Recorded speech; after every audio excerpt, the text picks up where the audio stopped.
Hello everyone. Thank you for clicking on this video. Welcome to PastQuest. My name is Emily. I am 28 years old. I have been married to Daniel for 5 years. He is 30 years old now. He is my husband. He is a kind man. He is soft-spoken. He is calm and patient. He never raises his voice. He never insults me. He never ignores me. When I get sick, he takes care of me. When I feel tired, he brings me food. He makes tea for me in the morning. He cooks dinner when I am late from work. He listens to me when I cry. He holds me when I feel weak. He tells me, "You are strong, Emily. I am proud of you." Daniel is a good man, but sometimes I forget that. I have a good job.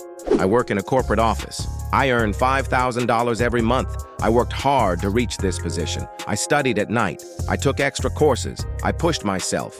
But Daniel still works as a delivery driver. He earns $2,200 a month. He works long hours. He drives in the sun, in the rain, and in the cold. He comes home late and tired. He comes home with sore feet and dust on his shirt. He never complains. He just says, "It's okay, Emily. I like working." Slowly, I started to feel different. I started to feel disappointed. I looked at other couples. I saw women wearing diamond rings and designer handbags. I saw men buying cars, houses, and expensive gifts for their wives. I looked at Daniel. He was wearing the same shoes for 2 years. He never bought new clothes for himself. He never bought me expensive things. I began to compare him to other men. I began to feel angry. One day, I asked him, "Daniel, why don't you do something better? Why don't you start a business?" He looked down and said, "I don't know how. I have never done business before." I became irritated. I said, "Other men do it. Why can't you?" Daniel stayed quiet. He always stays quiet. He looked at me, but he didn't say anything. His eyes looked sad, but I didn't stop. I kept comparing him to others. I kept saying, "You are not like other husbands." Daniel gives $1,000 to his parents every month. They are old and sick. He pays for their medicine. He sends money to them before he spends anything on himself. He gives me the rest of his salary, $1,200. But I always said it was not enough. I never said thank you. I never appreciated his efforts. One evening, he came home very late. I asked him, "Where were you?" He said, "I was looking for another job." I was surprised. I asked, "Did you find one?" He said, "Not yet, but I will keep trying." The next day, he left early in the morning. He came back after sunset. He looked more tired than usual. He didn't smile. He didn't talk much. After 1 week, he told me, "I found a second job. I will work at a restaurant at night. I will earn $2,000 more." I said, "Good job." But I didn't ask how he felt. I didn't ask if he was okay. Daniel started working both jobs. He woke up before sunrise. He worked all day. He worked all night. He came home when I was already asleep. He had no time to talk, no time to laugh, no time to rest. One night he came home and went straight to the bathroom.